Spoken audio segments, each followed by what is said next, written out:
सोचो जरा, आप पूरा दिन काम करते हैं, धूप में पसीना बहाते हैं, लेकिन आपके बाद एक बंदा आता है जो कि सिर्फ 1 घंटा काम करता है और आपके बराबर उसको दिहाड़ी मिल जाए। सच बोलिए, क्या कहेंगे आप? ये तो अन्याय है, इनजस्टिस है। एग्जैक्टली इसी रिएक्शन को टारगेट करते हुए प्रभु यीशु एक पैराबल सुनाते हैं, एक ये दृष्टांत देते हैं। और ये जो कहानी है ये रिलीजियस लोगों को ऑफेंड करती है, उनको बुरा लगता है इससे। लेकिन जो हृदय के टूटे हुए गुनहगार पापी हैं, ये उनको उम्मीद देती है, ये उनके लिए एक सहारा बनती है। प्रभु यीशु कहते हैं the kingdom of heaven is like, कि परमेश्वर का राज्य ऐसा है। और फिर वो हमें अनुग्रह का ये इकोनॉमिक्स सिखाना शुरू करते हैं। सो खुदा में आप सभी भाई बहनों को सलाम, जय मसीह की, praise the lord, good morning. मसीह यीशु में आप भाई बहनों को मैं स्वागत करता हूं आज एक और नए डिवोशनल के लिए। और हम आज सीखेंगे मत्ती अध्याय 20 वचन 1 से लेकर 16 तक को। यहाँ पर प्रभु यीशु कहते हैं कि स्वर्ग का राज्य उस मालिक के जैसा है जो सुबह सुबह अपने अंगूर के बाग के लिए मजदूर ढूंढने के लिए चला गया। ये एक नॉर्मल सीन है। ये शायद आपने भी कई बार अपने शहरों में देखा होगा। हमारे इंडिया में ऐसा भी हमें देखने को मिलता है। हमारे अपने यहाँ पर शहर में हमें कई बार देखने को मिलता है कि सुबह सुबह लेबर चौक होता है, वहां पर लोग इकट्ठे होते हैं और आते हैं लोग जिनको काम करवाना है और उनमें से किसी को ले जाते हैं अपने साथ काम करने के लिए। तो ये मालिक भी ऐसे ही चौक पर आता है और अपनी डील को क्लियर कर देता है, फाइनल कर देता है कि 1 दिन का जब आप काम करोगे तो आपको 1 दिनारी उसका दिहाड़ी मिल जाएगा। कोई कंफ्यूजन नहीं, कोई चीटिंग नहीं, बिल्कुल फेयर एग्रीमेंट। और वो मजदूर था, उसने भी कहा हाँ ठीक है, बिल्कुल इतना ही चल रहा है तो हम लेंगे, इट्स ओके फाइन। लेकिन ध्यान रखिए, ये कहानी मजदूरी की नहीं है, ये अनुग्रह की कहानी है। ये कहानी अनुग्रह की है, मजदूरी की नहीं। मालिक सिर्फ सुबह ही नहीं आता, वो फिर 9 बजे आता है, 12 बजे आता है, फिर 3 बजे आता है और 5 बजे शाम को वापस वो फिर आता है। और जो लोग खाली खड़े उसको मिलते हैं, उनसे वो पूछता है कि तुम पूरा दिन यहाँ क्यों खड़े हो? तो उनका जवाब ये होता है कि किसी ने हमें हायर नहीं किया, कोई हमें लेकर नहीं गया काम के लिए। ये लाइन बहुत ही पावरफुल है। कितने लोग आज चर्च के बाहर या चर्च के अंदर भी अंदर से यही कह रहे होते हैं, किसी ने मुझे काम के लायक नहीं समझा, मैं लेट हो गया, अब मेरा टाइम चला गया, किसी ने मुझे नहीं समझा। लेकिन परमेश्वर का अनुग्रह कहता है तुम अभी भी आ सकते हो, मैं समझता हूं, मैं तुम्हें अभी भी मौका देता हूं। मालिक के पास काम की कमी नहीं है, सिर्फ बुलाने का दिल है। ना जब शाम होती है, पूरा दिन खत्म हो गया, दिहाड़ी खत्म हो गई, तो मालिक लोगों को कहता है कि जो लास्ट वाले हैं पेमेंट देना हम उनसे शुरू करेंगे। तो जो सिर्फ 1 घंटा काम करके आए थे, मतलब जो 5 बजे आए थे यहां पर मजदूरी करने के लिए, उन्हें क्या मिलता है? पूरे दिन की दिहाड़ी, मतलब 1 दिनारिस। अब सोच कर देखें उन लोगों का रिएक्शन जो सुबह 6 बजे आकर काम कर रहे थे। वो सोचते होंगे, अब जो सुबह से काम कर रहे हो वो मन ही मन ये सोचने लगे कि आज तो जैकपॉट लगेगा, आज तो खजाना हमारे हाथ लग गया, आज तो मजा आ जाएगा यार। ये जिन्होंने 1 घंटा काम किया उनको 1 दिनारी मिला, हमने तो इतने घंटे काम किए, हमें कितने मिलने वाले हैं। लेकिन वचन कहता है कि जब उनका नंबर आता है उन्हें भी 1 दिनारियस ही मिलता है। और ये वो दिनारियस था जो इनके साथ वायदा किया गया था, जो डील हुई थी कि इतना तुम्हें मिलेगा, एग्रीमेंट के साथ ही आए थे, उन्हें जबरदस्ती नहीं लाया गया था। वही उनको मिला जो इनको वायदा किया गया था, ना तो थोड़ा कम मिला और ना इनको ज्यादा मिला।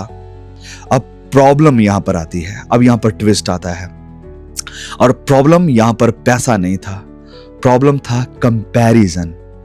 यस, प्रॉब्लम पैसे की नहीं थी, पैसे से तो वैसे भी इसी के साथ तो वो आए थे, यही तो बनती थी दिहाड़ी। लेकिन प्रॉब्लम यहां पर आ गई कंपैरिजन में, जब ये अपनी तुलना दूसरों के साथ करने लगे। वो कहते हैं हमने पूरा दिन काम किया, धूप और बोझ को उठाया, और ये जो अभी है 1 घंटा 2 घंटे 4 घंटे पहले, हमारे बराबर उनको तुमने कर दिया, हमारे जितनी दिहाड़ी उनको दे दी। और मालिक का जवाब बिल्कुल सीधा था और बिल्कुल सही भी था, और वो सीधा दिल पे लगता है। मेरे दोस्त, क्या मैंने तुम्हारे साथ कोई नाइंसाफी करी है? क्या कुछ अन्याय किया है तुम्हारे साथ? क्या तुमने मुझसे 1 दिनारियस पर एग्रीमेंट नहीं किया था? यह हमारी डील नहीं होती कि मैं तुम्हें 1 दिनारियस दूंगा? फिर तुम्हारी आंख बुरी क्यों हो रही है? सिर्फ इसीलिए क्योंकि मैं अच्छा हूं, मैंने दया करी, मैंने अनुग्रह किया? यहां पर प्रभु यीशु मसीह जब कहते हैं कि तुम्हारी आंख बुरी क्यों हो रही है, इसका मतलब क्या?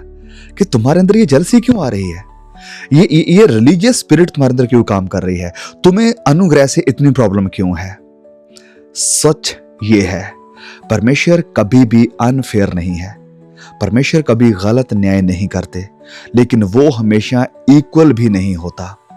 परमेश्वर अगर अनुग्रह करते हैं तो वो ये सोच कर नहीं करते कि किसने कितना मेरे घर में आकर सेवा करी। जब वो अनुग्रह करते हैं वो ये देखकर करते हैं कि हाँ, वो भी मेरे अनुग्रह के काबिल है, जो लेट आया है, जिसने ज्यादा पाप किए हैं, जो चर्च आने के योग्य नहीं था, वो भी मेरे पास आने के योग्य है। और प्रभु यीशु इस बात को कंक्लूड करते हैं, सारी स्टोरी को, सारे पैराबल को। So the last will be the first and the first last. जो पिछले हैं वो पहले होंगे और जो पहले हैं वो पिछले होंगे। इसका मतलब ये नहीं कि सेवा का कोई वैल्यू नहीं है, आप जो कर रहे हैं उसकी कोई वैल्यू नहीं है। इसका मतलब ये है कि जो रिवॉर्ड, ये जो इनाम है, वो अनुग्रह के बेस पे है, वो अनुग्रह के बेस पर है, कंपैरिजन के बेस पर नहीं, तुलना के बेस पर नहीं। लॉ का सिस्टम सिंपल था, you get what you deserve. ये जो व्यवस्था थी वो बिल्कुल सिंपल कहती थी कि तुम्हें वही मिलेगा जिसके आप लायक हो, जिसके आप हकदार हो। लेकिन अनुग्रह का सिस्टम अलग है। God gives according to who he is. परमेश्वर देता है उसके अकॉर्डिंग कि वो कौन है। जितना अनुग्रह वो करना चाहे वो उसकी मर्जी, वो उसकी इच्छा है। और अगर हम अनुग्रह के नीचे जी रहे हैं तो हम परमेश्वर से नहीं कह सकते मैं ज्यादा डिजर्व करता हूं, मुझे ज्यादा मिलना चाहिए, मैंने ज्यादा सेवा करी। नहीं, मैं, पौलुस, कोई भी क्यों ना हो, सब हम अनुग्रह के सहारे जी रहे हैं, सब अनुग्रह के द्वारा ही बचाए गए हैं। कोई नहीं कह सकता कि मैं ज्यादा का हकदार हूं, क्योंकि फिर परमेश्वर पूछ सकते हैं, सच में, सच में फिर मैं तुम्हें वही दूं जो तुम डिजर्व करते हो? क्या मैं तुम्हें वो दूं जो तुम डिजर्व करते हो? मेरे प्रिय भाई, मेरे बहन, मैं और आप डिजर्व क्या करते हैं?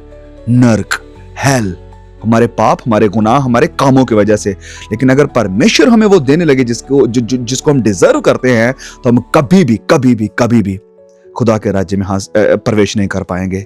यह परमेश्वर का अनुग्रह ही है जो हम बचाए गए हैं। आज सवाल ये नहीं है कि मैं पहले हूं या मैं लास्ट में हूं। सवाल यह है कि क्या मैं अनुग्रह से खुश हूं? जो अनुग्रह परमेश्वर ने आपके ऊपर और मेरे ऊपर किया है, क्या आप इससे खुश हैं? अगर परमेश्वर किसी और को ज्यादा यूज कर रहे हैं, ज्यादा आशीषित कर रहे हैं, ज्यादा रिवॉर्ड कर रहे हैं, तो क्या मैं खुश हो सकता हूं उस बात को लेकर? या मैं तुलना करूंगा कि नहीं, मैं ऐसा क्यों नहीं, मैं वैसा क्यों नहीं, मेरे पास इतने लोग क्यों नहीं, मेरे पास इतने सब्सक्राइबर्स क्यों नहीं, मेरे पास वो आशीषें क्यों नहीं जो उसके पास है?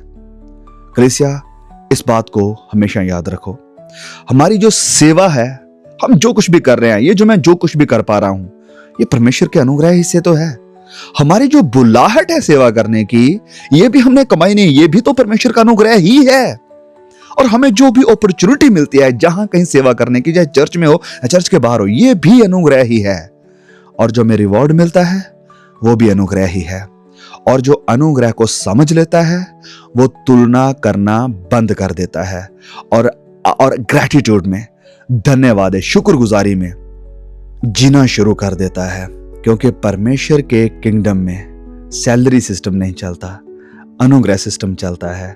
परमेश्वर के किंगडम में मैं और आप अपने बल पर प्रवेश नहीं करेंगे, अपनी कमाई के आधार पर प्रवेश नहीं करेंगे, अनुग्रह के द्वारा ही प्रवेश करेंगे। सो इस अनुग्रह के लिए जो आपके ऊपर हुआ है, जो बुलाहट परमेश्वर ने आपको दी, जो सेवा आपको दी, जो अपॉर्चुनिटीज आपको दी, जो इनाम आपको दिए, जो बचा कर रखा अभी तक, इस सारी सेवा के लिए प्रभु का धन्यवाद करो, उसका शुक्रगुजार करो, उसकी महिमा करो।